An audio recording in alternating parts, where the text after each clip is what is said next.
Muchas gracias, Mariana Palermo, por organizar estas jornadas, a todo el equipo del colegio y a todos quienes hoy asisten. Muchas gracias por acudir a nuestra convocatoria. Hoy estamos en la segunda sesión de un seminario que hemos organizado como parte de la conmemoración de los 100 años del muralismo. En realidad este trabajo es un trabajo poliédrico, digamos. Hemos trabajado en un libro de próxima aparición que se llamará El Espíritu del 22. A partir de ese libro y de los autores invitados hemos convocado a este seminario, donde los autores del libro están exponiendo o estamos exponiendo los contenidos de las investigaciones, de los resultados de los trabajos de curaduría. Y por último tendremos la exposición El Espíritu del 22, que se inaugurará en octubre. De manera que lo que estamos haciendo de alguna manera es pues dar testimonio de un trabajo que para nosotros ha sido un descubrimiento y muy apasionante, ¿no?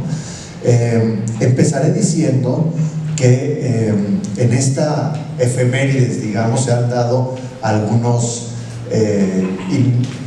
malos entendidos o incluso polémicas en realidad innecesarias, que tienen que ver si el muralismo nace en 22 o no nace en 22, si hay un mural antes, en el año 21, de Roberto Montenegro, aquí muy cerca en San Pedro, San Pablo, si el muralismo puede fecharse en esta fecha o es una tradición que viene, en el caso de México, desde Palenque, desde el arte prehispánico, o que tiene afluentes en el arte occidental, como el arte bizantino, etc.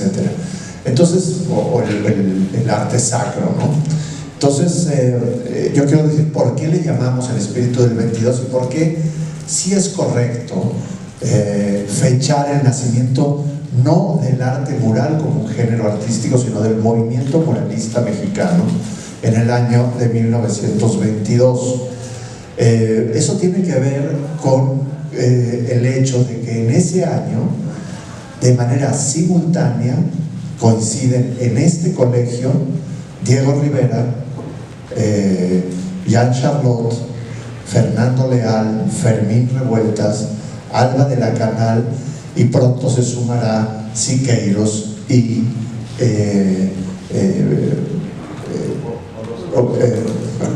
José Clemente Orozco. Es ese momento muy digamos, muy único de la historia del arte, donde el Colegio de San Ildefonso se transforma en el gran laboratorio de creación, de reflexión de lo que será el arte, la Escuela Mexicana de Pintura y el arte mexicano del siglo XX, cuyo reverberación, impacto, pues alcanza hasta nuestro presente, ¿no?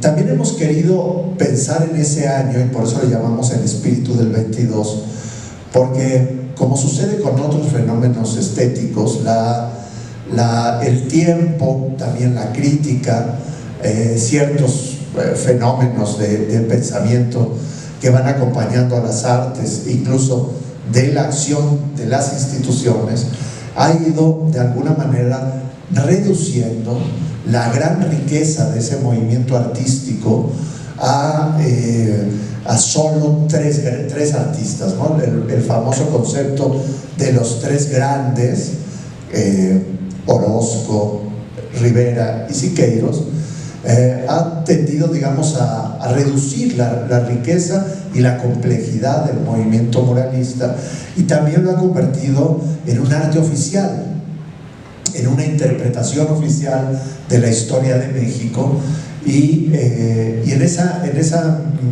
medida nos ha quizás impedido, robado la posibilidad de entenderlo en toda su complejidad y entenderlo en su momento histórico. Por eso en la primera sesión, que fue los antecedentes, quienes vinieron a ella, algunos de ustedes, pues ya pudimos ver todo ese proceso que se da previamente, ¿no? Es decir, el trabajo que tenía que ver fundamentalmente con una crítica a la academia, que se entendía entonces como la copia de una serie de modelos estéticos y de procesos estéticos que venían de Europa, que tenían que ver con el romanticismo español y con una idea de lo clásico y de los estándares de belleza que eran heredados de Europa. Es decir, estábamos ante algo que podríamos nombrar como una especie de colonialismo estético que había, a pesar de haber transcurrido un siglo ya de la independencia en términos estéticos, estábamos en un país todavía que se sentía que le debía su forma de ver el mundo al arte occidental europeo. En ese momento, a principios del siglo XX, hay una revuelta, digamos, de parte de los jóvenes artistas, de los jóvenes estudiantes de la academia, y con dos cabezas muy visibles, quizás, no solamente, pero con el doctor Atl y con Saturnino Herrán. Saturnino Herrán pintaba ya criollas que él conocía en lugar de las manolas de Zuloaga. El doctor Atl se fue a vivir al Popocatépetl y yo me lancé a explorar los peores barrios de México. En todas las telas aparecía poco a poco, como una aurora, el paisaje mexicano y las formas y los colores que nos eran familiares.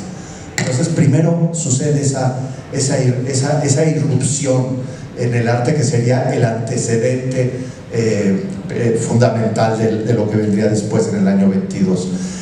Ese ejercicio se acompañó de también de un impulso a nuevas formas de transmitir el conocimiento por la pintura, y que tenían que ver fundamentalmente con la creación de las escuelas de pintura al aire libre, que tenían no solamente la intención de ver el paisaje mexicano, sino además de que el conocimiento, de que la transmisión del conocimiento de las artes fuera más allá de los, digamos, públicos tradicionales o alumnos tradicionales a los que se dirigía la academia, y que esta educación alcanzara a obreros, campesinos, gentes de los entornos populares de la Ciudad de México, Coyoacán, Xochimilco, etcétera, ¿no? Entonces, es por eso que dice el propio Orozco en esa misma, en su autobiografía, dice que cuando los muralistas arribaron a este momento, la mesa ya estaba servida. Es la imagen que toma Orozco, y la mesa servida era la revolución que habían impulsado Atl, Martínez, Herrán. Pensemos, para hacer algunas concatenaciones con la historia de las ideas, la historia de la cultura, que Herrán, por ejemplo, era muy amigo de López Velarde, el amigo más cercano a López Velarde. López Velarde estaría escribiendo en esos mismos años Su suave patria, que sería un libro póstumo, y quizás podemos decir que Herrán estaba ensayando a través de la pintura su propia interpretación de esa patria, de esa suave patria, de manera que era un movimiento social, cultural, que se vería manifestando en muchas formas en el arte, y claro, también en la política. Estamos hablando del año de 1910-17. En aquel entonces ya se había pensado en la posibilidad de empezar a intervenir La palabra que se usaba era decorar algunos muros de este colegio, en particular el anfiteatro. Ya había una idea que venía también de las universidades europeas, de que los grandes anfiteatros, las salas magnas de las universidades, deberían tener decorados que inspiraran el amor al conocimiento, el amor al saber y el amor a la razón, ¿no? Entonces, en estos años este colegio era un epicentro también de las transformaciones culturales y educativas. En 1910, en lo que hoy es el anfiteatro, como una forma de inaugurarlo, era una pieza de arquitectura moderna, la primera en la que se utilizaba concreto y no solo piedra, en ese espacio moderno que además retomaba de alguna manera la arquitectura colonial y daría pie a lo que sería el la arquitectura neocolonial. En ese anfiteatro, Justo Sierra, con Porfirio Díaz como testigo, crean la Universidad Nacional de México. Es decir, nace propiamente lo que hoy es la Universidad Nacional de México en este espacio.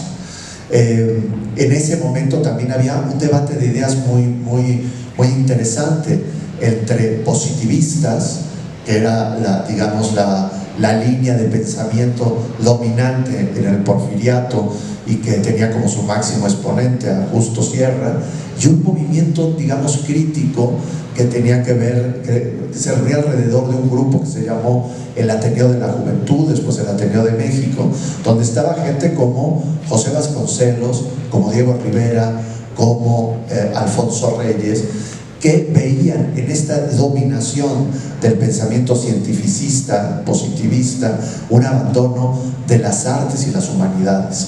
De manera que aquí mismo se estaba fraguando en la sede, en el epicentro del pensamiento comtiano y positivista, su, digamos, reacción humanista, que era la que tenían estos personajes. Vendrá la revolución, este proceso cultural será transformado y violentado enormemente por un proceso de una guerra larguísima. Pensemos que murieron alrededor de 1 millón de mexicanos, y éramos 10, es decir, 1 de cada 10 mexicanos murió en esos años, entre 1910 y 1917, 18 todavía, no solamente, y esto es bueno recordarlo en nuestros tiempos, por la violencia armada, sino por una pandemia que fue tan devastadora como la propia revolución, que fue la gripe española, que se llamaba, ¿no? En realidad era una gripe que había nacido alrededor de las trincheras de la Primera Guerra Mundial, al parecer más en Inglaterra que en España, pero tomó ese nombre. Y la revolución, al mover enormes cantidades de seres humanos, de los batallones, de todos los contingentes, viviendo juntos en cuarteles y movilizándose por todo el país, también transmitió esa pandemia, digamos, que precede a la pandemia del COVID que hoy vivimos. Hacia el año 2021, la revolución más violenta y la propia pandemia ha declinado. Viene el momento, digamos, de una especie de la nueva paz postrevolucionaria. Ha llegado al gobierno Obregón, Álvaro Obregón, que se propone, digamos, él era del bando constitucionalista, que tenía la idea de que la revolución debería transformarse ya por fin en instituciones, en políticas públicas e instituciones.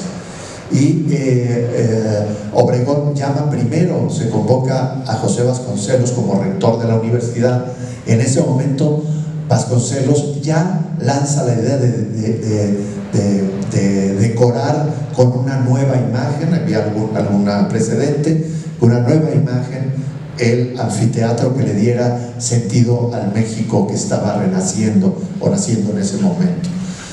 Invita a los grandes pintores de su época, a Clausel, a Gedovius, y ellos declinan. Eran artistas mucho más, digamos que todavía veían más hacia el impresionismo europeo, valoraban fundamentalmente el arte de Caballete, el arte como una obra del alma, del espíritu individual que debía transmitirse como una obra de autor, etc. Y descreían, no sintieron interés por este arte, digamos, monumental que estaba impulsado, que vendría siendo impulsado por el Estado mexicano, por la revolución, como un arte público. Vasconcelos busca a otros artistas que se interesen por sus ideas, ¿no? Entiendo que Ramos Martínez, si no, ahorita mis compañeros me corregirán, y estos artistas que rechazan la invitación de Vasconcelos, sin embargo la transmiten a sus más jóvenes alumnos, que estaban justamente en las escuelas de pintura al aire libre, entre ellos Fernando Leal. Vasconcelos, al parecer, conoce un cuadro que será fundamental, no sé si lo tendríamos aquí, lo podremos buscar, que es el campamento de un coronel zapatista, donde aparece un coronel en el centro, un soldado suriano indígena, vestido de manta, tocando la armónica, y una mujer vestida de manera tradicional con frutas, etcétera, etcétera. Y cuando ve ese cuadro, un cuadro de un tamaño importante, se da cuenta que la revolución puede ser llevada a la pintura. Era algo muy novedoso, ¿no? Al mismo tiempo ha invitado a Diego Rivera, que gozaba ya de una fama pública como el pintor mexicano que había abrazado las vanguardias europeas, la primera gran vanguardia, que es el cubismo, que es amigo que ha hecho amistad con Picasso, que de alguna manera ha triunfado en Europa, es el artista mexicano que ha triunfado en Europa. Entonces llama a Diego Rivera, le otorga a Diego Rivera el anfiteatro, le pide a Leal que convoque a otros jóvenes de las escuelas de pintura al aire libre. Este convoca a tres, uno francés, Jean Charlotte, que ha llegado a México huyendo de la Primera Guerra Mundial, del 17, de la guerra del 17, que es un personaje muy curioso, efectivamente es un francés, pero de origen con una abuela nahua, en una familia con un interés muy particular por la cultura prehispánica y fundamentalmente por los códices que hoy conserva todavía Francia, eran parte de la colección de su abuelo, y que tiene un interés y un conocimiento profundo de la cultura mexicana. Llama a Jean Charlotte, llama a un jovencísimo, el más joven de todos, tendrá 21 años, Fermín Revueltas, y a Alba de la Canal, un pintor que está sintiendo un interés particular por los movimientos de vanguardia que vendrán acompañando este proceso. Y a ese grupo se incorporará muy pronto, decía, David Alfaro Siqueiros y José Clemente Orozco.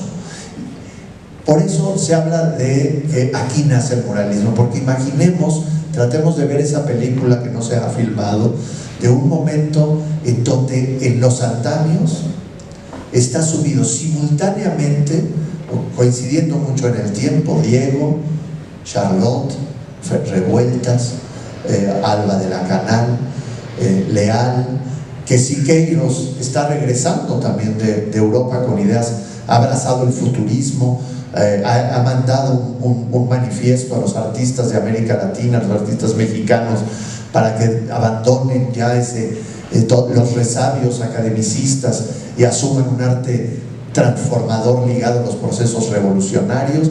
Y el crítico que es un caricaturista en ese momento, fundamentalmente José Clemente Orozco, junto con otros, Cabral y otros caricaturistas, estaban haciendo la gran, los padres de los moneros actuales, la gran crítica social desde la caricatura social y la caricatura política. Todas esas almas, todas esas energías juntas en este colegio, pero además aderezadas por las ideas de su director, un prominente marxista de aquel entonces llamado Vicente Lombardo Toledano, que sería digamos una de las presencias del pensamiento socialista que más influirían en esos años, por las ideas transformadoras de José Vasconcelos, que digamos tenía una idea evangelizadora, ¿no? Recuperaba la idea del evangelio, pero ahora del evangelio de la revolución. Los artistas debían llevar la revolución como la llevaron los artistas en la Nueva España a todos los rincones, plasmando las ideas en conventos, en iglesias, en los grandes óleos de las iglesias o en los grandes también murales que se pintaron en conventos y tal, que debía hacerse esta nueva evangelización, que era la evangelización de la Revolución Mexicana, de la gran transformación que se venía en el mundo. Dice Jean Charlotte en un libro que se llama El Renacimiento, acerca de la pintura mural, el renacimiento del arte mexicano, que son tres las raíces de las que se nutre este movimiento que nacerá. Uno, el arte prehispánico. Hay un interés enorme en la revolución, con esas miles de personas que han salido de los pueblos más remotos a luchar por la revolución, han permitido, digamos, que la cultura indígena, las culturas originarias, vuelvan a tomar un papel protagónico. Déjenme ver si encuentro un momento en que Charlotte lo dice muy bien. Sí, dice: el indigenismo coincidió con el levantamiento político de un pueblo que llegó a la capital desde despeñaderos como Tepoztlán, donde todavía se oye el sonar del tepozantle, donde aún se lanzan sonoros discursos en náhuatl hacia el cielo nocturno. De las enormes alas de los sombreros zapatistas pendían guadalupes de piel nogada. El mayor Obregón recorrió sin miramientos el mapa con sus guerreros yaquis, y pronto los frescos con temas indígenas cubrieron por fuerza los muros de los edificios públicos de la capital. Entonces, la revolución había traído de nuevo, había vuelto contemporáneo el mundo indígena, también había significado que eso quizás ya venía de antes. En el Porfiriato se hace el Museo Nacional, se pone como los grandes elementos originales de la patria la piedra del sol y las grandes, se impulsa el trabajo arqueológico, etcétera. Eso venía de antes, eso se junta con ese indigenismo revolucionario. Y dice Charlotte que eso se reúne con otras dos afluentes. Una es el arte sacro, ¿no? Ya hablábamos de la enorme capacidad evangelizadora del arte sacro novohispano. Ese era el otro referente, que aquí mismo en San Ildefonso lo tenían todavía los artistas muralistas con las obras, los dos grandes óleos que ustedes pueden visitar en la sacristía de este colegio de Vallejo, ¿no? Dos obras monumentales, realmente son el antecedente del muralismo en San Ildefonso, son esos óleos de Vallejo. Y Charlotte habla de otro afluente importantísimo, que era el arte popular, el muralismo de pulquerías, de cantinas, de mercados, esos frescos llenos de gracia, etc. Dice Charlotte, no hay mejor prueba de que el arte, del impacto del arte, que en las pulquerías donde mejor pulque se toma, son aquellas donde mejores murales hay, ¿no? Y que el valor de esos murales con esos además nombres extraordinarios de las pulquerías era un asunto muy valorado por los pintores de entonces. Quizás el que más se sintió atraído por este espíritu fue Siqueiros, que Siqueiros además había tomado las armas en la revolución. No era solo un artista, sino había peleado en el bando carrancista, es decir, había combatido a los zapatistas, ¿no? A los villistas, del lado de Carranza. Se va como agregado militar a Europa y ahí descubre todo lo que está pasando con las vanguardias y hace este llamamiento a los pintores de América, que los llama justamente a abandonar la academia y abrazar un arte público. Es quizás el primer gran llamado a un arte público que acompañe la transformación social de la liberación de los pueblos. Ese espíritu será recogido en México por Manuel Maples Arce, que echará a andar con otros contemporáneos el estridentismo, que será abrazado también por Leal, por Charlot, por Alba de la Canal y por el propio Revuelta. Tendrá un impacto importantísimo en la poesía y en el diseño gráfico y también en las artes en general, ¿no? Entonces, esto cuando hablamos del espíritu del 22, hablamos de la confluencia de esos elementos que están pesando en lo que están imaginando los muralistas. Pesa mucho el pensamiento de Vasconcelos, ¿no?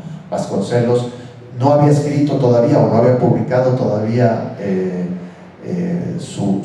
la raza cósmica, pero digamos que su idea ya la podemos ver plasmada en este colegio.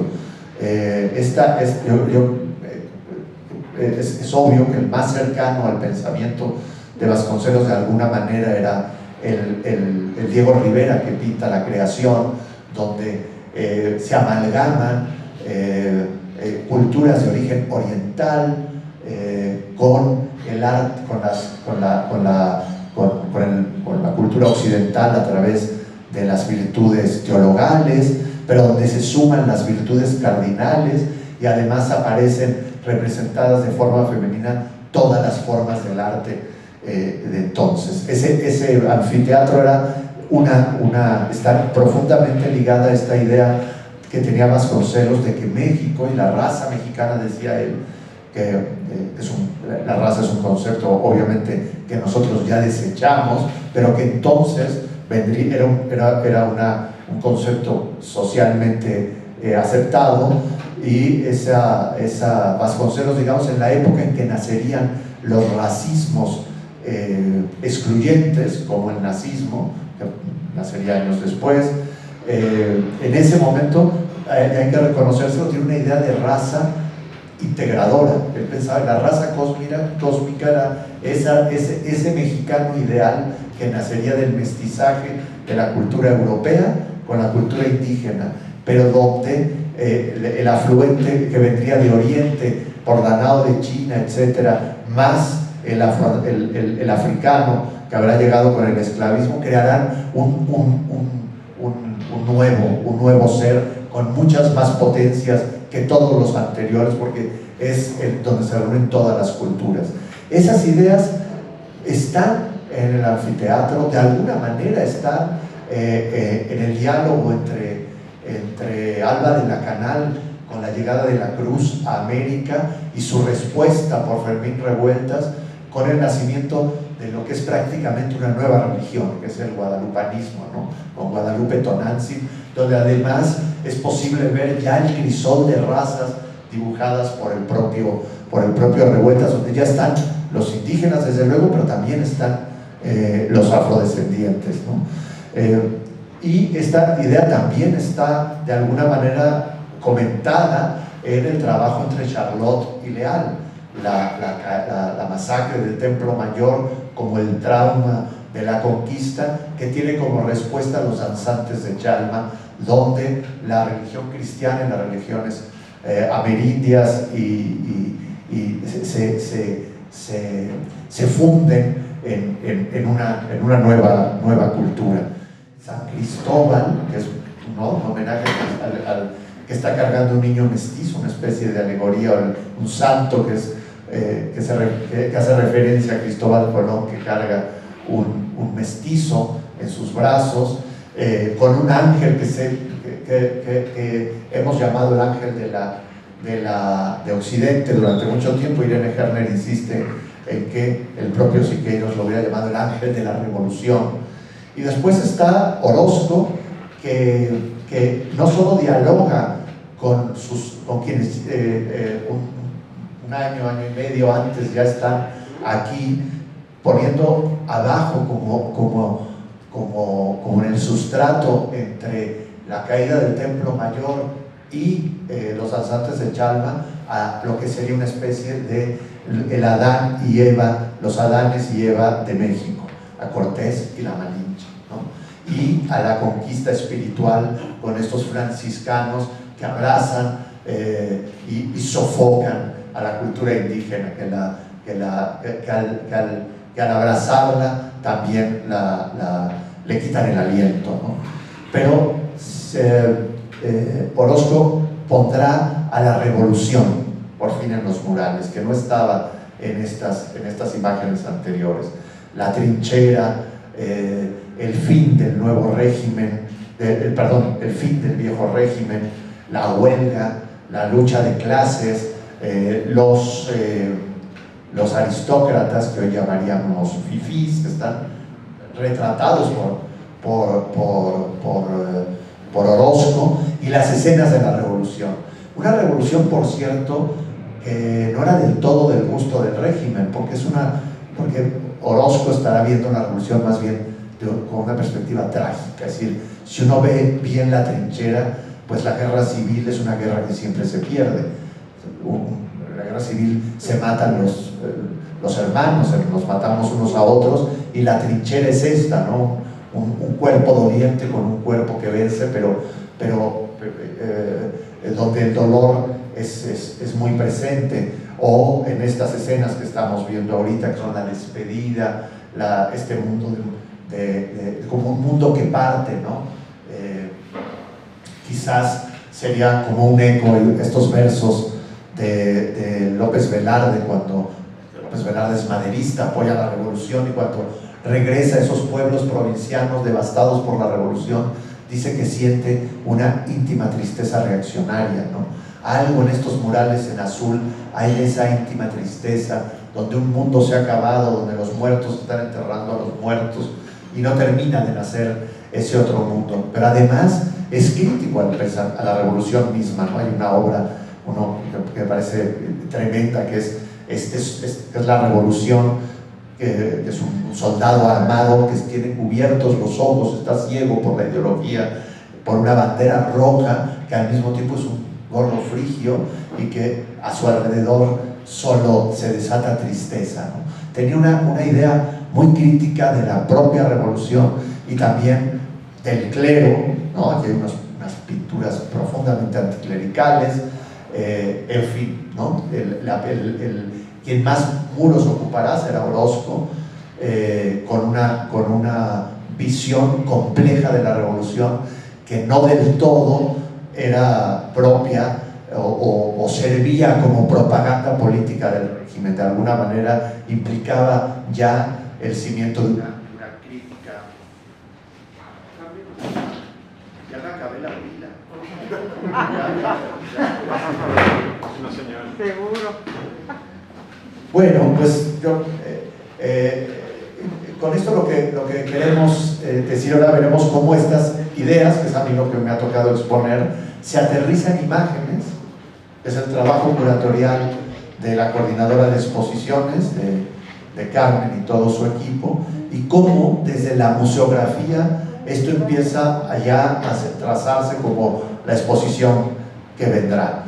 Y solo cierro con esta insistencia en que lo que hemos querido no es poner, digamos, estas obras el tiempo avaluado, que se ha convertido también en un arte oficial, en un arte que a veces nos impide ver su complejidad, su contradicción, ¿no? Hemos querido quitarle esa idea oficial, esa idea de un arte completo de un arte de Estado, y volverla a ver desde sus comienzos, como ese momento de emergencia, de ebullición de ideas, de movimientos sociales que los artistas resolverán de una manera magistral y darán inicio al movimiento de vanguardia y artístico de mayor impacto de México en el mundo.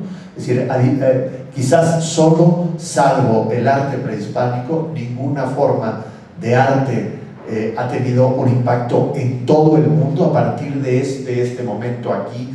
Será Xavier Defoso, es un poco el Big Bang del nacimiento del muralismo. De aquí se irán a la SEP, se irá al Palacio Nacional, se irá a los mercados, se irá a la Universidad de Chapingo, se irá a Buenos Aires, a Chicago, a Seattle, en fin, tendrá una dimensión, transformará las artes modernas, tendrá un impacto incluso hasta nuestros días. Muchas gracias.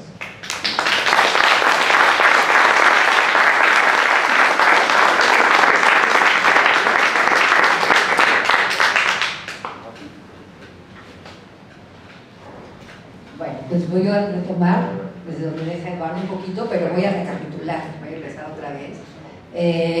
Como contaba Eduardo, el proyecto del espíritu del 22 es un proyecto que tiene como muchas caras, ¿no? Es poliédrico, lo llamó él, me gusta la palabra.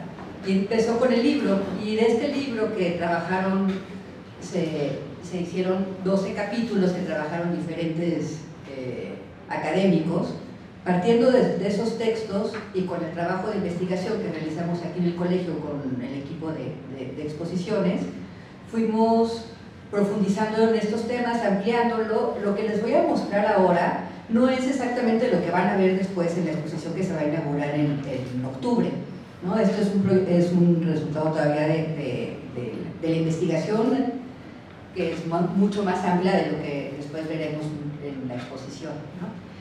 Y Eduardo nos contó ahora el tema del espíritu del 22, la semana pasada se vio el tema de los antecedentes. Hay un tema dentro del espíritu del 22 que nos pareció muy importante, aunque no hay mujeres muralistas en este momento en los muros, hay un grupo de mujeres muy combativas, entonces abrimos este capítulo que digamos de alguna manera redondea el contexto social en el que surge los murales, ¿no? Vienen los 7 muralistas: Diego Rivera, Fernando Leal, Charlotte, Revueltas, Alba de la Canal, Siqueiros, Orozco.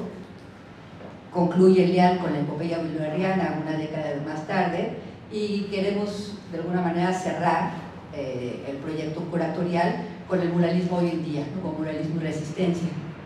Voy a hacer un paseo un poco rápido, tengo muchas imágenes y no sé si me va a dar tiempo de llegar, creo que hasta el final, pero arrancamos, ¿no? Como contaba Eduardo, Saturnino Herrán, pero a mí me gusta cuando empecé a leer el texto de Carla Surian, que hace mención a la exposición de arte nacional donde se forma dentro de las fiestas del centenario, que digamos es el contexto. Tenemos 2 fiestas y 2 exposiciones importantes para arrancar, ¿no? Estas fiestas del centenario de 1910 es, digamos, también el festín de México, ¿no? El lugar que ocupa Porfirio Díaz para no imponer, sino celebrar la independencia y todo lo que se ha logrado construir durante su periodo. Y ahí se hace esta exposición donde se forma la Sociedad de Pintores y Escultores Mexicanos.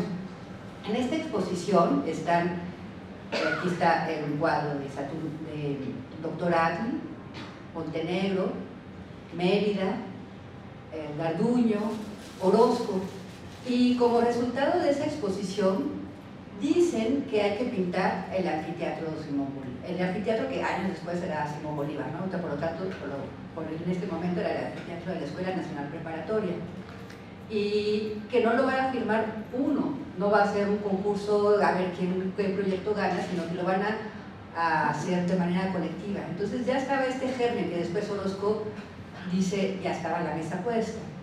Se atraviesa la revolución, ¿no? Finalmente 10 años después, en 1921, le toca a Obregón celebrar las fiestas de la consumación de la independencia de México y vuelve a ser la gran fiesta. Un poco lo que hay detrás de ella es el triunfo y el final de la revolución.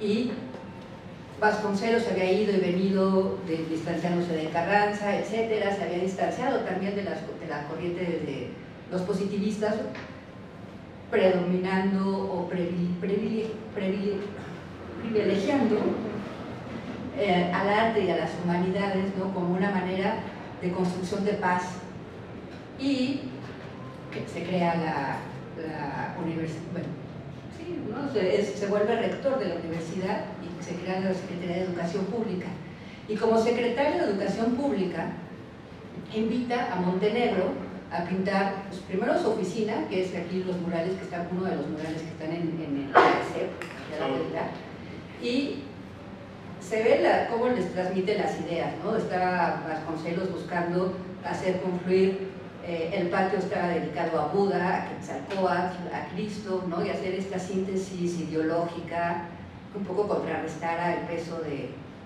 europeo, ¿no?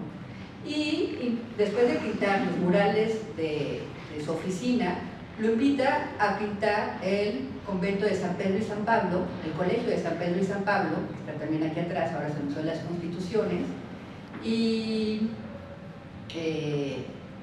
curiosamente en este mural, porque lo vemos en este boceto, está Vasconcelos, pero después se distancia de él, o sea, Vasconcelos arranca, prende la mecha y después se convierte, como que se revierte, y todos un poco le dan la espalda.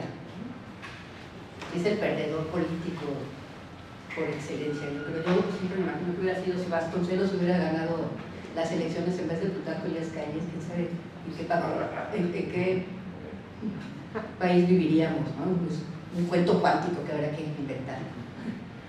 Y esta es una de las imágenes de San Pedro y San Pablo, y vemos, ¿no?, cómo están las ideas aquí de Vasconcelos, el zodiaco, y la construcción de la fiesta de la Santa Cruz, ¿no?, como yo creo que es una alegoría a los constructores del país, ¿no?, a los albañiles y a los albañiles mentales, ¿no?, ideológicos, ¿no?, a la construcción, digamos. Y ahí, dentro de esa fiesta, estaba Vasconcelos, que después fue borrado, ¿no? Quizás yo aventuro una hipótesis también de que hubo otra censura al mural de Montenegro. En el principio, en el árbol de la vida, la figura central estaba desnuda, y en algún momento, todavía con Vasconcelos como secretario, piden que se vista esa figura, ¿no?, que no era muy moral que estuviera semidesnudo. Y entonces yo creo que por eso lo borraron de la historia. Pero en esta recapitulación de los murales, empezaron a aparecer otros personajes que eran los ayudantes, ¿no?, que jugaron un papel muy importante en la historia del muralismo, y que este embudo que se había hecho, que finalmente eran Rivera, Orozco y Siqueiros, los tres grandes que se quedaron como con la bandera del muralismo, y fueron los que fueron teniendo mucho más apoyo estatal, dejaron fuera a otros como Javier Guerrero, que Javier Guerrero era un pintor y un artista que nace en el norte, si mal no recuerdo, en Coahuila, después se muda con su familia, eran decoradores de casas porfirianas, se muda a Guadalajara y viene a México, se suma al equipo de Montenegro y le ayuda a pintar bastante. Estos son dos detalles de la cúpula, ¿no? Y se ve la influencia del arte popular, pues es muy evidente. También trabaja al lado del doctor Atl, y la exposición con el que se celebra una de las exposiciones, porque son muchas, en el centenario del 21, es la exposición de arte popular, que es el que le escribe el doctor Atl su libro, y esta exposición, que bueno, reúne una cantidad muy grande de artesanías, es organizada y itinerada por Javier Guerrero, ¿no? Y Javier Guerrero, además, le enseña a Rivera y a todos un poco la técnica del fresco, ¿no? En esta búsqueda de cómo vamos a pintar los murales, que un poco se había perdido con el tiempo, ¿no? Los últimos murales como tales habían estado en los conventos.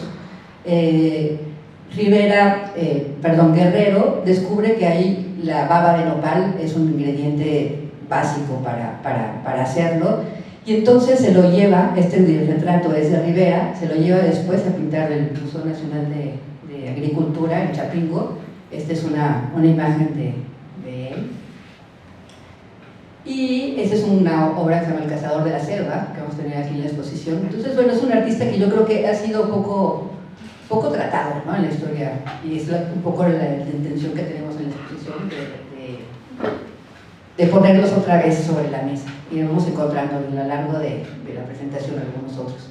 Como contaba Eduardo, que no va a tener, son la Escuela del Aire Libre, donde encuentra Vasconcelos el eco de los artistas que lo van a ayudar a pintar aquí, en la Escuela Nacional Preparatoria, que vemos a Fernando Leal pintando a Luz Jiménez. Luz Jiménez era una mujer nahua de Milpalta que los introduce en el mundo indígena, en el mundo náhuatl, ¿no? Los lleva a Leal y a los muralistas a Chalma.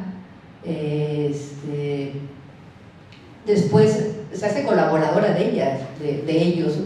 Él escribe obras de teatro junto con Charlotte, y es un personaje muy importante. En todos los murales que hay en San Ildefonso, no la vamos a ver aquí en esta presentación, pero está retratada.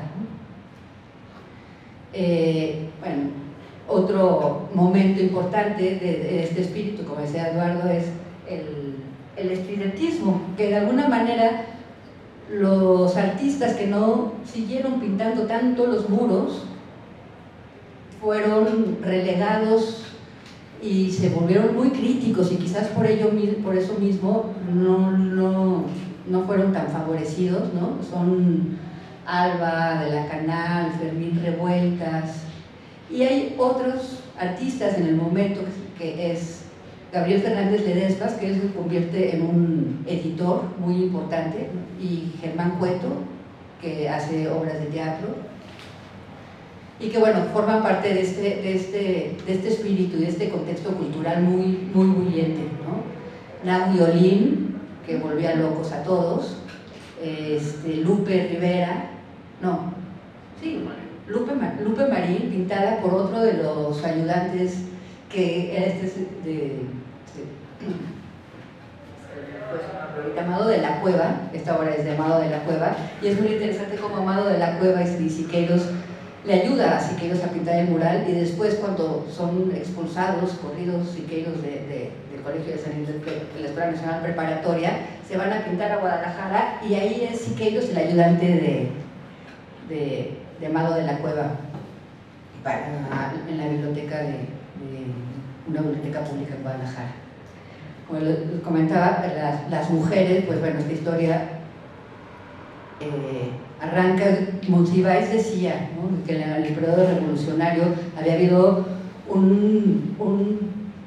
o sea, no solamente se habían movido las fuerzas políticas, sino también las sociales, ¿no? Y en el momento las mujeres pues tomaron las armas. Aquí hay varias generalas, ¿no? Tras la revolución pues empiezan a exigir, esa es la primera ola del movimiento feminista, exigir el voto, en pedir trabajo, ¿no?, y tomar la lucha. Muchas de las pensadoras, como la esposa de Siqueiros, Amador, Graciela Amador, escriben para El Machete, Carmen Fonserrada, Anita Brenner.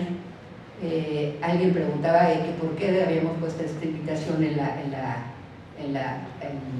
la invitación a esta. Bueno, porque yo creo que falta hacer este reconocimiento también a los aportes de ellas, ¿no? Y sobre todo había también esta apertura, ¿no?, que junto con este primer movimiento femenino también había una apertura de los roles del amor libre, ¿no?, aflojar un poco a la familia tradicional.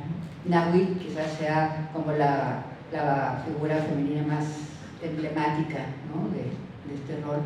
Anita Brenner que era una antropóloga nacida en Aguascalientes, cuya familia había sido migrado a México de Estados Unidos, ¿no? Y escribe también este libro que es muy, muy importante durante el periodo, que quizás la obra de Leal venga de Ídolos atrás de los altares, ¿no? Leal pinta después Los danzantes de Chalma, que es un lugar de culto al antiguo Tezcatlipoca. Anita Bremer, con ella trabajan Tina Modotti y Edward Weston, ¿no?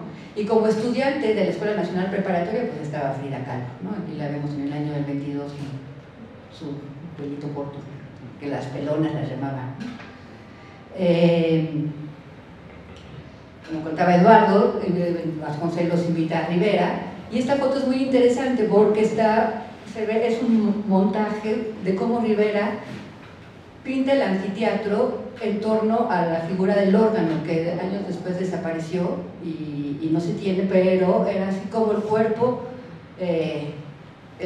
de este Adán, que algunos dicen que es un autorretrato, ¿no?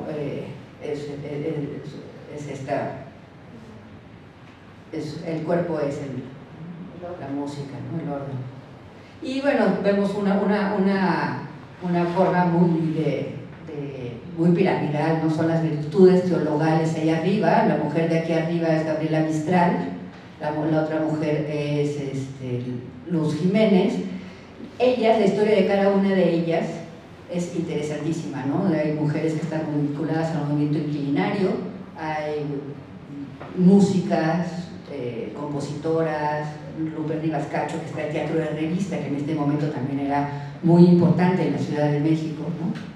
Y bueno, aquí vemos a Diego Rivera todavía en su etapa parisina, poco antes de llegar, junto con Vasconcelos, y en la primera, algunas fotos de cómo va pintando, los bocetos, ¿no? Todo el trabajo que hace y los estudios que hace para los mudras, en el que cada una de estas figuras van representando.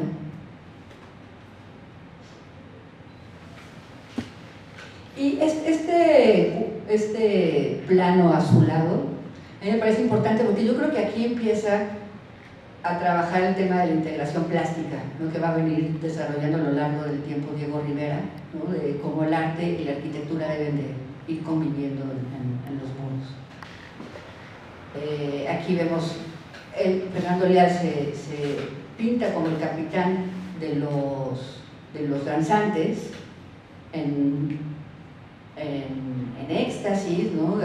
Al hijo le gusta decir que está aquí como viendo, están los dos murales en las escaleras y está el danzante principal viendo, así con estos ojos alucinados, en trance, quizás en trance de peyote, viendo la caída de Tenochtitlan. Y esta es Luz Jiménez, que está dibujada ahí. En este periodo también es muy importante cómo los artistas vuelven a retomar el grabado, que si bien había sido como una herramienta de posada y en el siglo XIX, la academia la había dejado atrás como un arte menor, y los artistas lo retoman, un poco impulsado por Jean Charlotte, ¿no? Que lo trae a México. Fernando Leal como que tiene la mala suerte de que muchos de sus mejores murales, para mi gusto, fueron borrados, como es este que pintó para la Secretaría de Salud Pública, que era ¿no? El origen de la vida.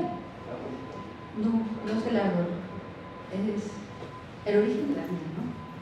Creo que sí, es el nombre, y que también lo dice que atrás de la destrucción podría haber estado Rivera, que echa a andar a una comisión de la moralidad que le pareció que no se deberían estar enseñando los senos. Esta es Jean Charlotte, que fue como el cronista más importante. Quizás años después hace este libro que mencionaba Eduardo, también del mural, el renacimiento del arte mexicano.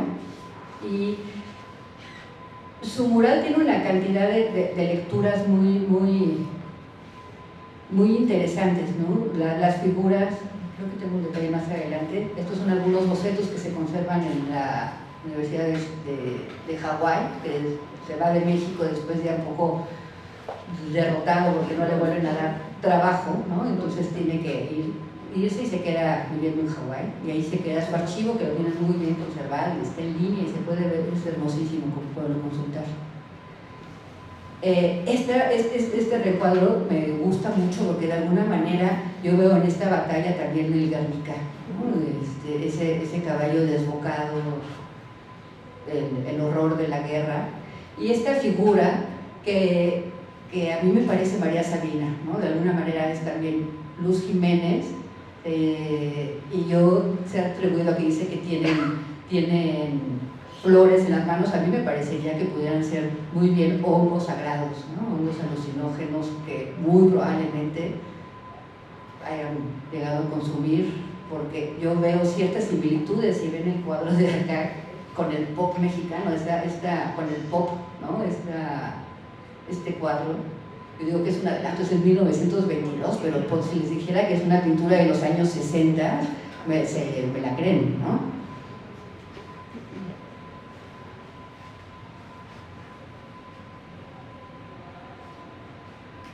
Después pintan los murales, va con Rivera, lo invita a pintar la SEP, pero en la SEP Rivera se va comiendo el trabajo de todos los demás y les borra, ¿no? Tanto a él como a Mauro de la Cueva les borra murales, y es cuando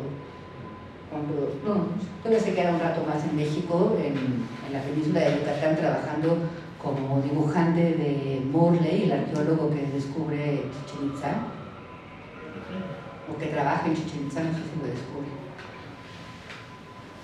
Ramón Alba de la Canal, que también es otro, o sea, de estos, tiene unos trabajos, yo creo que de los artistas que tenemos en San Ildefonso, quizás sea el que tenga más diversidad de estilos, ¿no? Pasó por el estridentismo con un trabajo de grabado muy importante, muy fuerte. Aquí vemos también un boceto que hace de Lins Arzubide, ¿no? Trabaja muchos libros de los poetas estridentistas. Durante el periodo se viaja a Jalapa, hacen Estridentópolis allá, ¿no? Lástima que no les incluye más presentaciones, más obras de él, pero vuelve años después como a un trabajo académico con unas obras muy hermosas. Y Fermín Revueltas, que era el más joven de todos ellos, tenía 21 años cuando estaba pintando los murales, todos eran muy jóvenes, pero el más era Revueltas. Y en esta influencia que se menciona del arte popular, quizás sea el mejor representante de los exvotos o de las pinturas de las pulquerías, ¿no? El estilo de él es un poco naif, ¿no? Y lo han asociado no lo digo yo, lo dicen los académicos, ¿no? Estas son otras obras de Fermín Revueltas. Él trabaja muchísimo y muere muy joven. Es fotógrafo y es interesante cómo utiliza la fotografía para sus propios murales, y cómo del muralismo migra a los vitrales. Entonces se encuentran todavía algunos vitrales en la Escuela Revolución, que está ahí en Valderas, y otros que el Banco de México no logró concluir y que le han hecho ahí los han reconstruido, digamos, virtualmente. Y con Revuelta le ayudaba Máximo Pacheco. Máximo Pacheco era un pintor otomí, que era ayudante de todos ellos, y que miren también esta pintura, que a mí me parece que si la viéramos hoy en día por un muralista contemporáneo, pues pensaríamos que podría haber sido de hoy, ¿no? Él también lo dejan tan de lado que decide en la siguiente década abandonar de plano la pintura. Estas son obras de Revueltas, que también se suma a las filas estudiantistas. Llegar a Siqueiros, que no me voy a tener mucho, que Eduardo ya lo desarrolló bastante bien, es el ángel de la revolución, o el ángel revolucionario.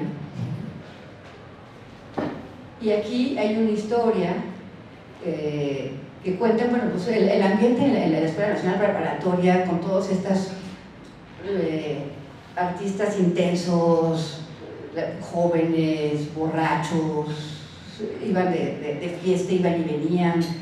Fermín Revueltas en algún momento toma la Escuela Nacional Preparatoria exigiendo que se le pague, ¿no? La toma del solo, parece que muy borracho, y finalmente logran que se le pague la quincena, y con lo que le pagan se van todos a seguir la fiesta, ¿no? Y entonces los ayudantes de Siqueiros, que también pues, no cantaban mal la fiesta, estaban un poco hartos de que le preparaban los muros para que llegara y no llegaba. Y entonces en una de esas, ya cansados, Javier Guerrero dice, bueno, pues vamos a pintarlo nosotros, y pinta esta figura que se llama Mujer con Rebozo. Entonces dentro de los murales está que quedó de Javier Guerrero, que luego pinta unos hermosísimos murales en Chile. Y bueno, Orozco, que creo que también tengo un poco que añadir a lo que ya comentó Eduardo, ¿no? Están los dos. Lo interesante de Orozco es, va y viene, creo que en 3 momentos en la Escuela Nacional Preparatoria, y borra y destruye alguno de sus murales, varios de sus murales, entre ellos ¿no? Que es Cristo destruyendo su cruz, que es el del lado izquierdo. En un segundo momento lo destruye para pintar la huelga. Aquí se me olvidé invertirla, esta es la figura de Cristo, nada más deja la cabecita flotante. Hay varios murales de él. Y casi en 1924, que es un momento también muy crucial para México, que están de nuevo las elecciones entre Obregón, no estoy segura, pero no sé si en el mismo 24 o en el 23 matan a Obregón, León Toral, 24, y bueno, es muy ¿Qué año que será? No recuerdo mal, es el 29. pero es en las reelecciones. No. Yo creo que sí es en el 24, porque en las elecciones con Calles ya no estaba Obregón, ¿no? Y en ese momento se hace un revuelo en la Escuela Nacional Preparatoria, que era una escuela donde se formaban también los cuadros que iban a trabajar en el gobierno, los cuadros del poder, ¿no? Y entonces había mucha resistencia a ver los monotes que les llamaban, y los cuadros tan feos, y un poco alentados deciden atacar los murales y destruirlos. Aquí vemos en aquí toda la parte de abajo cómo los atacan, ¿no? Y este ataque lleva a, pues, Vasconcelos un poco renunciando para participar en las elecciones, en esas elecciones, o para irse de gobernador a Oaxaca, no me acuerdo bien cuál era su interés político, pero también presionado por la revuelta, sale de la SEP. Los muralistas tienen que dejar incluso, Siqueiros, se queda el cuadro del obrero muerto sin terminar, y años después vuelve Orozco a concluir los pisos del patio, ¿no? Y bueno, pues esto es así a grandes rasgos, ya para dejarle la palabra a Ernesto. Lo que se podrá encontrar narrado en el libro del espíritu del metido por los académicos y especialistas.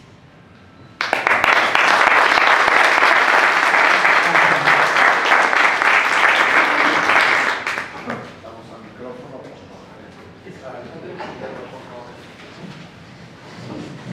Muy bien, ahí se escucha bien. Okay. Bueno, pues gracias a Eduardo, a Carmen y a ustedes por estar aquí hoy. Es un gusto, como siempre, participar en estas actividades del colegio. Y bueno, yo voy a hablar sobre la parte museográfica de la exhibición, pero lo primero que me gustaría hacer es lo que hago cada vez que empiezo con un nuevo proyecto, y es preguntarme, ¿y cómo traducimos esto que se acaba de decir, en 1200 metros cuadrados de salas de exhibición, en un edificio de 3 niveles y en la casa que habitamos, ¿no? Un poco como eso.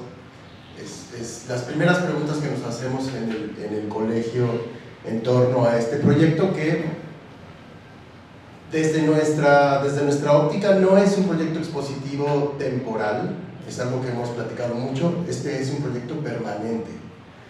La exposición del Espíritu del 22 es la base de un gran proyecto que se convertirá en el diálogo y el discurso de la institución a través de la lectura de su acervo mural, que es algo que existe hoy día a través de nuestros recorridos con los voluntarios y de la información que está en el sitio del colegio, pero que de alguna manera no se había ahondado en el tema de los antecedentes y, como lo plantearon bien aquí el equipo curatorial y los investigadores, el momento del 22, ¿no? Es un momento crucial y fundamental.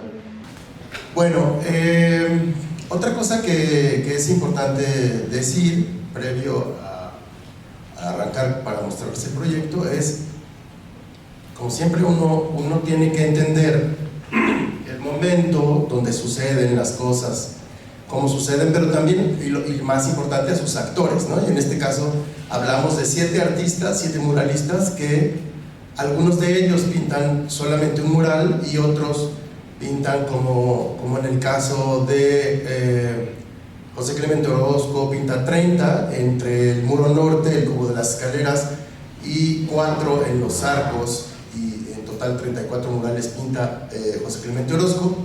Rivera pinta 1, y vamos a pensar, Leal pinta Los danzantes de Chalma, luego pinta el vestíbulo del anfiteatro con 6 murales, pero llega Siqueiros y pinta 6 murales en el cubo de escaleras del tercer patio o el patio chico, que eso es algo muy importante de esta exposición también, y es que se integra al recorrido por los murales del colegio el tercer patio. Eso es algo que también será muy importante para este proyecto y para la vida cotidiana del Colegio San Ildefonso, que por fin la gente pueda acercarse a esos murales que estuvieron abiertos al público cuando era el Museo de la Luz, pero que ahora formarán parte de nuestro recorrido y de nuestra historia, cosa que es muy importante.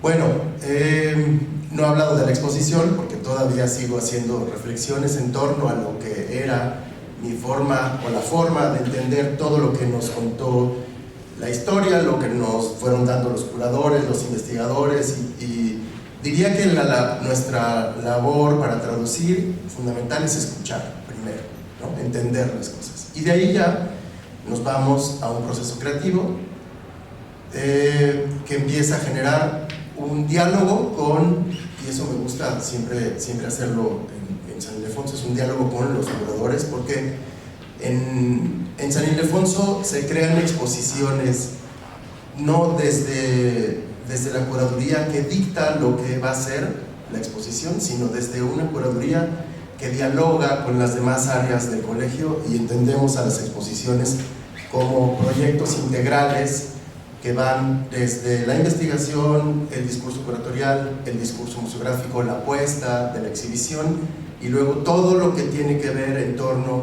a lo académico, como pasa hoy aquí. No tenemos una exhibición montada, que eso es algo que funciona muy bien hoy, ¿no? O sea, recuerdo mucho lo que decía Eduardo al principio de su gestión, las exposiciones no deben ser lo importante, es todo lo que gira en torno a ellas lo importante, ¿no? Entonces, bueno, así lo entendemos cuando diseñamos una exposición. Y bueno, después de todo este preámbulo, voy a pasar a mostrarles cómo es que interpretamos en principio a nuestros artistas a través de un análisis del color, pero tal vez sería importante, que me voy a adelantar un poquito. Bueno, aquí hay algo interesante. Si notaron en la presentación de Carmen, muy al principio aparecía una identidad gráfica diferente a esta que tenemos aquí, y al final de su presentación cerró con esta identidad gráfica que forma parte de un libro que se edita en torno al proyecto, ¿no? Que es la base de la investigación y del discurso de esta exposición, ¿no? De este proyecto expositivo, de este proyecto cultural, como queramos decir, de divulgación. Y entonces, algo que decía Carmen en las discusiones y en los diálogos era: homologuemos toda la comunicación visual del proyecto, ¿no? Porque normalmente trabajábamos con diferentes vertientes de las identidades, las imágenes, y decidimos ir por un solo camino, y en este caso estamos tomando la base que es el libro y la identidad que nos pareció adecuada, porque además es una tipografía que diseña Jean Charlotte para un libro de la SEP, ¿no? No, soy Charlotte. Eso es para las lecturas clásicas, para niños. ¿Quién lo diseña entonces? Creo que es Fernández Ledesma. Bueno, Fernández Ledesma, perdón por... Ok, y bueno, pues eso es una nota importante, ¿no? Estamos unificando toda la identidad del proyecto. Ok, entonces vamos a ver, me voy a adelantar un poquito para hablar de esto, que es las dimensiones del proyecto. Como les decía, no es una exhibición solo dentro de las salas, sino es una muestra que incluye todo un paseo por el edificio en sus 3 niveles, y que comienza y que además incluye la intervención de algunos espacios con los nuevos muralismos, ¿no? Hay acciones que van a suceder, en las que vamos a mostrar cómo sucede hoy o cómo se interpreta hoy el muralismo, pero también vamos a ver cómo el arte generativo interpreta al muralismo, ¿no? Es una exposición que no abarca no cuenta solo la historia, sino nos muestra procesos que se dan actualmente y cómo se interpretan por los artistas. Entonces, bueno, pues después de entender todas estas cosas, nos fuimos a trabajar para hacer una propuesta a nivel espacial, y bueno, pues estamos viendo, el recorrido de la exposición empezará del segundo nivel hacia la planta baja, y la idea es que el público recorra las salas y puedan tener contacto con toda esta información que nos platicaron Carmen y Eduardo, y con las obras de los artistas. Carmen le gusta decir que lo que vamos a ver en las salas es un diálogo entre los artistas, los murales, y es un diálogo con otro tipo de piezas que produjeron al mismo tiempo, ¿no? En esos periodos, ¿no? Es relacionar a los artistas con su trabajo diario, y además estos murales que tenemos aquí en el colegio, que son las grandes piezas de la exposición, ¿no? Nos gusta pensar que son las grandes piezas de la exposición, y también vamos a hacer unas relaciones, también vamos a tener proceso creativo, pero la idea es que tengamos una conexión directa entre el exterior y el interior en la exposición. Esta no es una exposición que se ve solo al interior de las salas, ¿no? Entonces, bueno, empezamos, como pueden ver, es el mismo índice que nos mostró Carmen de la investigación, lo tenemos ya aquí desplegado junto al plano. Estamos en el segundo piso, justo en la puerta de aquella sala, empezará la exposición. En la sala 15 estamos con los antecedentes, luego nos vamos a ir con el espíritu del 22, de ahí veremos mujeres artistas y activistas, vamos a pasar a Diego Rivera, Leal, y así nos vamos a ir, Leal, Charlotte, Revueltas, y va todo el recorrido con los muralistas hasta llegar de vuelta a Leal y luego ir a Muralismo y Resistencia. Es una sala introductoria que nos va a decir cómo sucede, cómo trabajan, y luego ya veremos en el espacio intervenido del colegio estas nuevas piezas. Al final del recorrido, una pequeña sala, la Diego Rivera, con una pieza de arte digital. Ahora se me fue. Bueno, entonces, bueno, este es el segundo nivel, perdón. Luego, ahí creo que está atrás, ahí está. Ok, en el primer nivel, ya después de haber visto perdón, me voy a regresar, disculpen, ahí está. Vamos a tener por primera vez la conexión, como dije, con los murales de Siqueiros en todo el tubo de la escalera del tercer patio. Se abrirá este paso al final del pasillo, y el público visitará estos murales que no estaban incluidos en el recorrido del colegio. Digamos que sales de la exhibición, verás los murales de Orozco, caminarás por este pasillo y podrás viajar hacia los murales de Siqueiros. Luego, bajando por las escaleras principales y viendo los murales de Orozco, podremos caminar por el primer nivel, también los murales de José Clemente Orozco, y aquí nos vamos a encontrar ya el diálogo con el arte contemporáneo a través de este muralismo y resistencia, ¿no? Es una de las primeras intervenciones que vamos a ver. Los visitantes podrán caminar también por el primer nivel y ver esta otra parte de la escalera en unos murales de Siqueiros y regresar. Algo importante que decir es que se está abriendo el edificio del Museo de la Luz solo para la visita de los murales en este momento, ¿no? Okay. Luego, en planta baja, igual, haciendo el recorrido vertical a través de la escalera y viendo a Cortés y la Malinche antes de salir, vamos a ir a los murales de Alba y de Revueltas, a los murales de Siqueiros con la trinchera que ya nos platicaba Eduardo, de Orozco con la trinchera, ¿cierto? Y luego de ahí al anfiteatro Simón Bolívar, donde está Leal y Rivera. Este es el recorrido de la exposición. También por planta baja nos vamos a conectar con los murales de Siqueiros. Okay. Bueno, pues ahora así está planteado el recorrido de la exposición. Esa es la experiencia dentro del Colegio San Ildefonso. Habrá hay un recorrido virtual digital que estamos planeando y planteando para que nuestros visitantes puedan ver los murales a través de su dispositivo móvil y con algunas herramientas digitales que le permitan tener contacto y tener más información sobre los murales y estos contenidos que estarán en las salas, y ahí empezaremos a crear vínculos entre el exterior y el interior, ¿no? La idea es que sea un recorrido a nivel museográfico, sea un recorrido circular, y que una vez que termines de ver la muestra y visites los murales, tengas la intención o la necesidad o el gusto de volver a ver la muestra y regreses a los murales, y entonces se convierta en un recorrido infinito, y nos gustaría pensar que así sea y que la gente pueda ir y volver y volver. Así lo pensamos desde el diseño y así nos lo imaginamos, y ojalá suceda.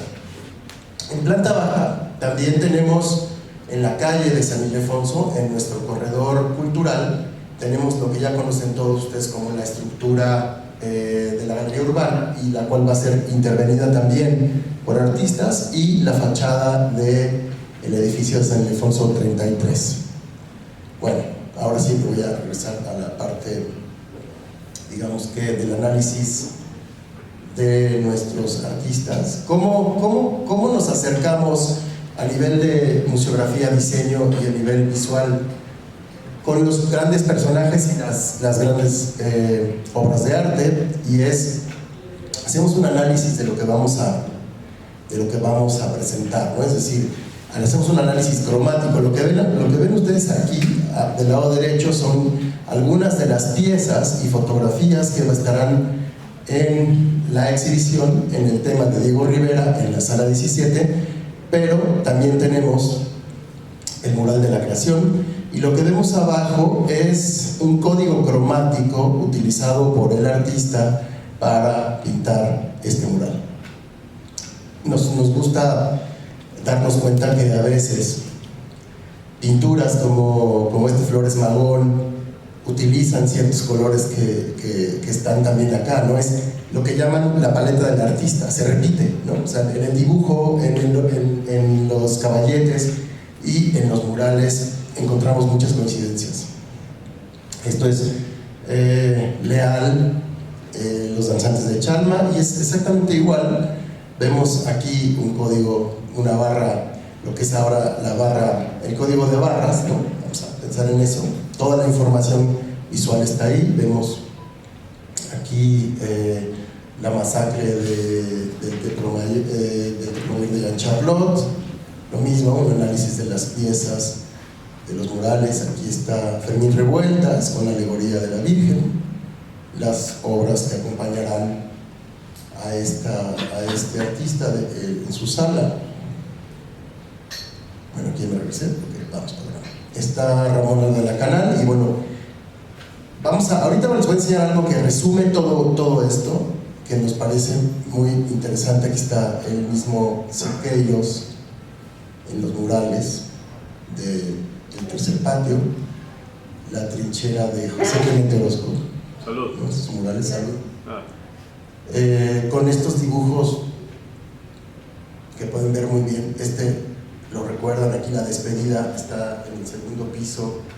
Si se suben por el pasillo ahí lo van a ver, los están en las ventanas, ven este dibujo bien, ¿no? ¿Cuál? Este de aquí arriba es el remate justo del pasillo.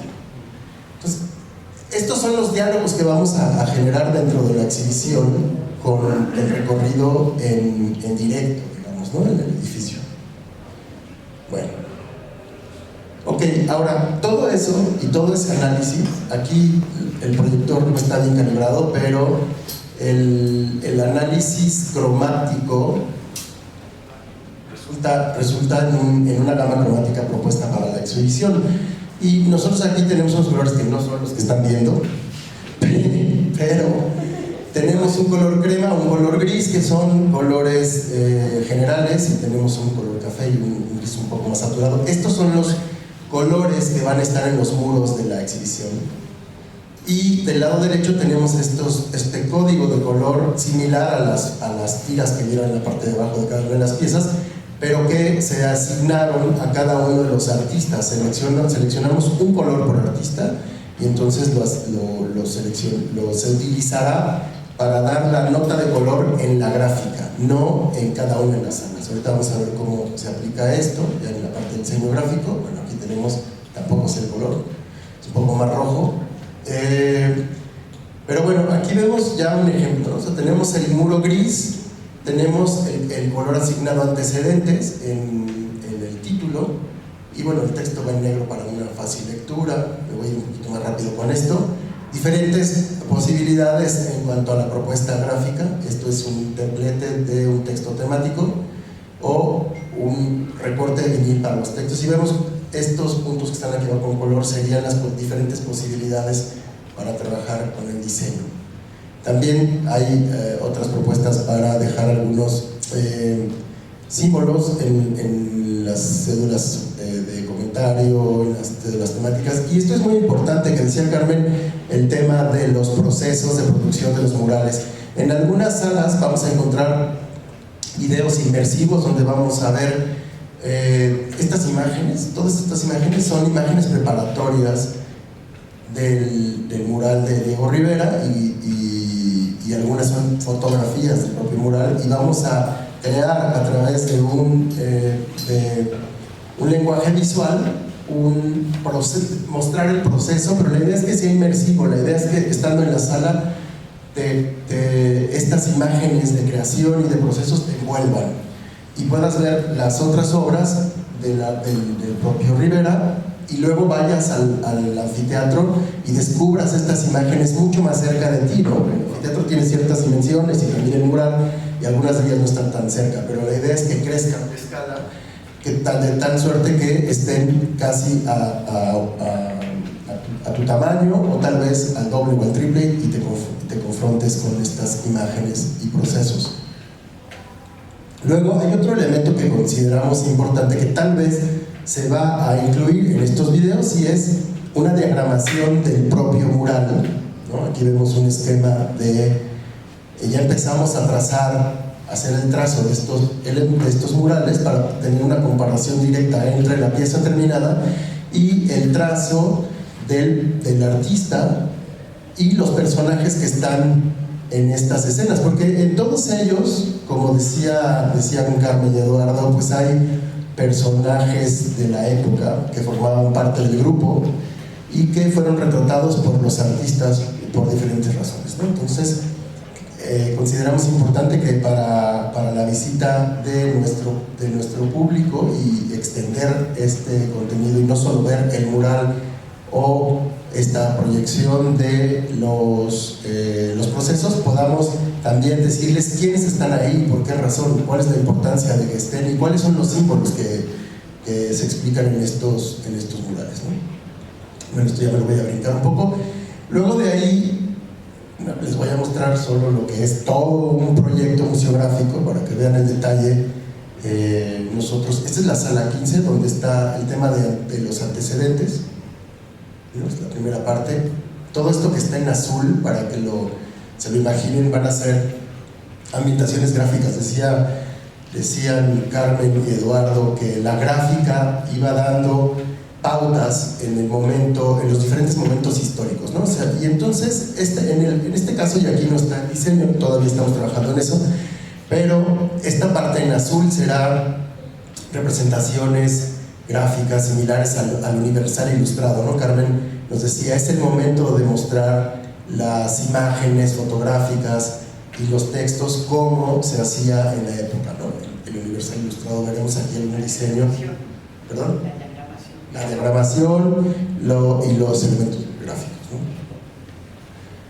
Bueno, de aquí sigue antecedentes, concluye con el estridentismo, o sea, está en las escuelas al aire libre, Luz Jiménez, y luego aquí vienen los manifiestos de los que habló Eduardo, el de Siqueiros y el de Maplesarse, y luego viene aquí dos muros que tendrán un ambiente estridentista que todavía no empezamos a trabajar, pero tenemos mucho material para eso.